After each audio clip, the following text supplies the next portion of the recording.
Hey, what is going on, guys? Welcome to a new video. So in this one then, I'm going to show you how to pick a winning niche that has huge potential in 2019. I've got a 3-point checklist for you to follow that can pretty much guarantee that you've chosen a good niche. And I've also got 3 awesome niche ideas at the end of this video.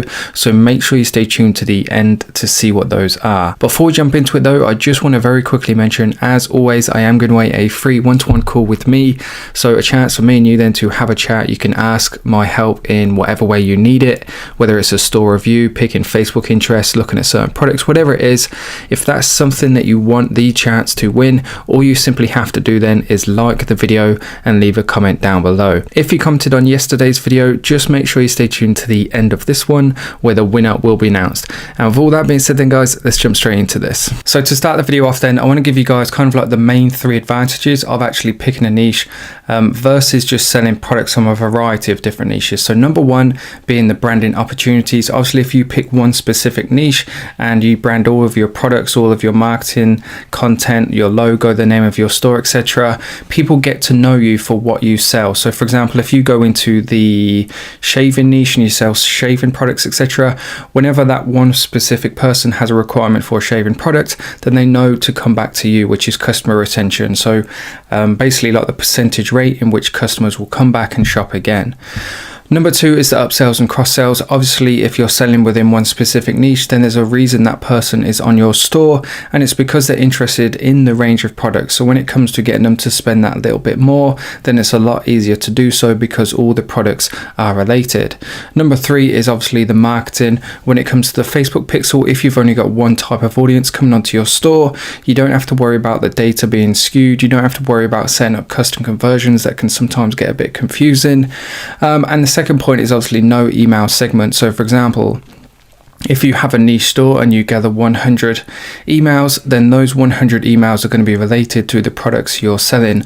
Whereas if you have a general store and you gather 100 emails, you might have 40 of those emails for dog products, 40 of those emails for cat products, and 20 of those emails for, I don't know, let's say stationery products. So they're kind of like the main 3 advantages then to actually picking one specific niche. So before we jump into how to actually pick your niche, just a quick recommendation, and that is I recommend choosing a niche that you have a personal interest and knowledge of, because that'll become a lot easier to pick products and come up with insider interests. So for example then, myself, I like golf, I play golf, I have friends that are interested and play golf also. So when I see a product in the golf niche, I'll know straight away whether that will be a good product or not, whether it'll be marketable, because I have an interest in golf and I know what golfers are interested in. If I'm not interested in it myself, then the chances are other golfers won't be either. Also, when it comes to marketing and coming up with insider interests, then what I teach is picking interests that are related to the people who are super passionate about your niche. So for example then, again going back to the golf example, if I was to say to you Tiger Woods, everybody watching this video has probably heard of Tiger Woods because he's one of the most famous people in the world and he plays golf. So if you were to target him as an interest on Facebook, then the chances are I would be including people like you who might not necessarily play golf but still know who he is. If I was to say a golfer like let me just go for Luke Donald, then unless you play golf, then you probably don't know who he is. So therefore, you won't be included in the interest when I target it. And I'll only be targeting those people who have that solid knowledge and that deep interest and passion in golf. And therefore, I'll have a higher hit rate with my ads. So that's my recommendation. And just a quick one, I always recommend, especially if you're going into this in the long term, is choosing a niche that you yourself have a knowledge and interest in. So when it comes to picking a niche, then here are kind of like the 5 ways in which I go about doing it, and then we're going to go into the 3-point checklist. So number 1 then is it must be targetable on Facebook or Instagram, however you decide to market your product, purely because the broader a niche is, the less targetable it is, and therefore it requires more money to spend on ads. For example, if I was to sell a golf product, there's a specific audience, I can have a high quality audience, quite a high hit rate, therefore I won't have to spend much money to start bringing the sales in. Whereas if I was to sell, let's say for example, some sort of light bulb, it's quite a general product, it's pretty much applicable to everybody, therefore you can't really target specific people with it. Like I haven't checked, but there's probably not pages You probably can't target light bulb as an interest because people aren't interested in light bulbs, or at least I've never met anybody who is. Therefore, I would have to target quite broad interests, quite broad audiences, and I might have to spend even more money before I start to see the results and the sales come in, and before my ads actually start to optimize. So the more specific you can be then with the audience that you're targeting, the better. Number 2 then, trending niches are by far the easiest as they're already proven and they're in season. So the easiest way to do this is simply go into Google Trends. Let's get rid of climbing, it's not a great example right now. And if we go for let's go, so the festival was in London recently, so the LGBT festival. So if we were to just search this, we can see that the popularity of this as an interest is increasing specifically, and it's on an upward trend. Therefore, it's becoming more popular. The audience is very evergreen, and what that means is that there's more and more people coming into this audience as an interest, and therefore there's more and more demand for products within that certain niche. A good way to come up with trending niche ideas then is think about the time of year in the country that you want to sell in. So for example, then in the UK, we're kind of like in the middle of summer at the moment. It's really warm outside.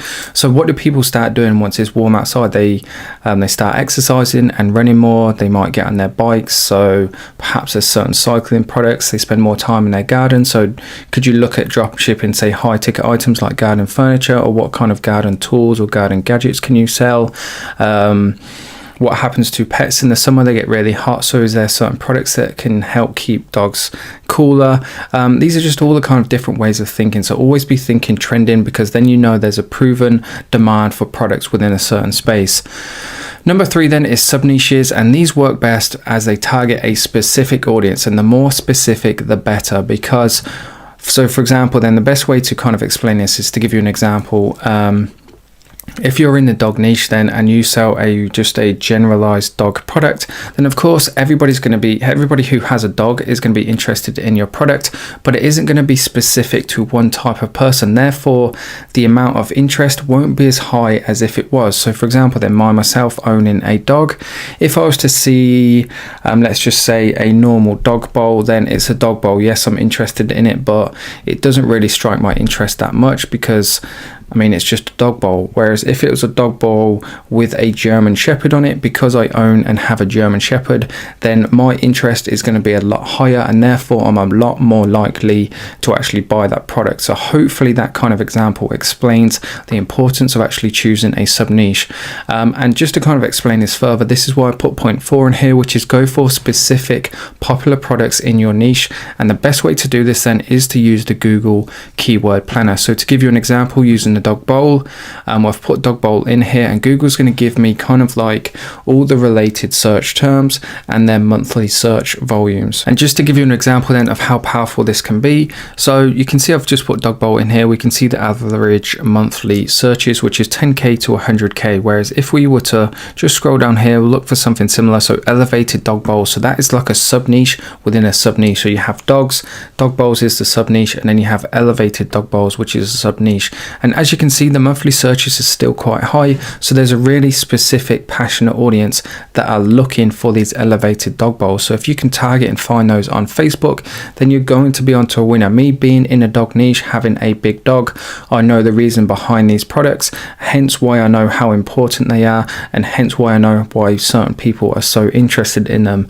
Just to scroll down as well, to give you another example, we've got the slow feeder dog bowl. Again, being within the dog niche, people with certain dog breeds are absolutely huge on these slow feeder dog bowls because there's a health benefit behind them. So again, that's kind of like another way in which you could market the product, in the fact that it is a healthy alternative to just a normal dog bowl. Moving on down, and just to give you another example then, we have the puppy bowl. So as you can see, that a dog bowl is a dog bowl whether you've got a puppy or a dog, but for whatever reason people are searching for a puppy bowl. Therefore, there's a specific sub niche within your niche there, and a way that you can brand and market a certain product. You can market it being that this isn't just a normal dog bowl, it's a dog bowl specific for puppies. Being in the dog niche, I know that I think there's about 1.6 million dogs are adopted every single year just in the UK. So there's a huge huge new market, a new customer range coming into the market every single year. So something like this, again, if done correctly, could be very profitable. So what I'm trying to say here is that if you found a product that you want to sell, or maybe you're even selling a product that isn't going so well, then come over to the Google keyword planner, put your product in there, and then see if there's a sub niche within that niche that you're already selling in, because if you get it right, then trust me, you can make a lot of money. The keyword planner as well, for me, is only something I've been using quite a lot this year, and trust me, it's completely changed the product research game for me. So anyway, that just about covers 1 through 4. Number 5 is use the I love strategy on Facebook. This is so simple yet so effective, and the reason being then is that passion is king. Because going back to the example I said about if I saw a German Shepherd dog bowl, because I own a German Shepherd, I'm going to be passionate and more interested in it. So the more specific and more passionate audience you can find, then trust me, it's just going to be so much easier to sell products to people who are passionate about them rather than people who just have a general interest in them. Trust me, it will make a huge difference. So just to give you an example, then simply go into Facebook, just put I love, let's go back to the top. Make sure you choose pages, of course, because this is going to be the people who follow these pages. And obviously if a page has loads of likes, then obviously that's a good symbol and representation of how many people are actually passionate about that subject. So as simple as it is, just scroll through until you see a niche that just kind of like springs to mind. So family, so is there an opportunity within, say, creating certain POD designs around families? Obviously Manchester is quite specific. We've got dogs, Blackpool, again, dogs, climbing, again, which is a really good niche in my opinion. It's not one that you hear any dropshippers talk about, and there's a huge market and audience for climbing. What else? We've got dogs, wolves. So rather than just being within the dog niche, could you sell certain wolf products? What do we have? I love God. So is there certain products, maybe it's jewelry you could sell within the God niche? Let's just keep going, a couple more. I would stay away from holidays like this or occasions that are just one day. With dropshipping and delivery times, it can be difficult. So we've got cats, and then let's just go over a couple more. We've had dogs, we've had cats. Skydiving, so is there maybe some sort of POD designs, again, for people who are passionate about skydiving? And then we have jewelry as well. I'm not going to bore you by going through every single one. So with that being said, then they're kind of like the 5 ways I go about finding niche and kind of coming up with the evidence of whether it's going to be a good niche or not. But just to kind of give you the 3-point checklist, then if you pick a niche and then ask yourself these questions about this niche, and if it's yes to every single question, then you know for a fact that you've chosen a good niche. Number 1 then, is the niche on an upward trend? Obviously if the graph is going upwards, there's more and more people coming into the market, there's more and more demand, therefore it's going to be a whole lot easier to sell those products. If it's on a downward trend, then obviously there's going to be less and less people looking for those type of products. So if it's on an upward trend, then great. Is it targetable on Facebook or Instagram, depending on which route you want to take? If it is, then great. Obviously, it's going to be a whole lot easier to sell the products that you can target an audience with. And then thirdly, is it a passionate audience? If you can find an audience that's passionate about your product, trust me, it will become so much easier. So if you answered yes to all 3 questions, then you've got a good niche on your hands. And with that being said, then to finish the video off, here's 3 niche ideas, and I just want to take you through these and why I believe them to be such good ones. Number 1 is the climbing niche. I've already shown it before in the video, purely because if I show you it in Google Trends, it's not quite, or I think it kind of is at the moment. Climbing worldwide is kind of creeping its way back up now, but as you can see, it's pretty solid. So there's like a consistent demand for climbing products, and in my opinion, some sort of, I don't know, maybe some jewelry or POD designs, it's not a niche that you hear many people talking about, therefore I don't think the competition is going to be very high. Number 2 then is the geek niche. I think within the POD kind of area, then you could absolutely kill it with certain designs, because there's so many different kind of like sayings and catchphrases that people can't trademark, and you can build designs around them, or you can simply just get them printed on t-shirts that I think will work really well. And then thirdly is gaming. Now you might be thinking that gaming is really popular, but as it says there in brackets, ROW, which stands for rest of world, and just to kind of illustrate how powerful this is, we can see that gaming is getting more and more popular as time goes on, which again is good because it's on an upward trend. But look at the interest. So many people, when they think of gaming, they might think UK or US, but if you just look at the interest by region, region. The UK and US aren't even in the top 5, so there's huge scope there to expand into these countries. And with that being said then guys, I'm going to cut the video there. I've been talking for 15 minutes now and I don't want to make these videos too long, but any questions at all on any of this, feel free to leave a comment down below. I always get back to every single question. And of course, if you're still watching, thank you very much. I really do appreciate it. If you enjoyed the video, please do make sure you leave a like, and of course if you want to enter for that chance to win a one-to-one call, please make sure you leave a comment below as well.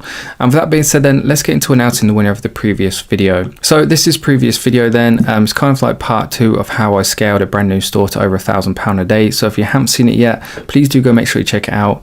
But anyway, let's get into announcing the winner. So I'm just going to take the URL, head over to the random comment picker.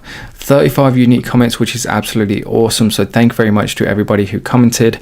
And the winner then of the previous video is Mac. So thank you very much for your comment. Make sure you reach out on Instagram. We can get that call arranged. And guys, if you just want to get straight down to business and book a call right away, you can actually do so. Make sure you check out the link in the video description below. And with that being said then guys, thanks again for tuning in. I hope you enjoyed it and I'll see you in the next one.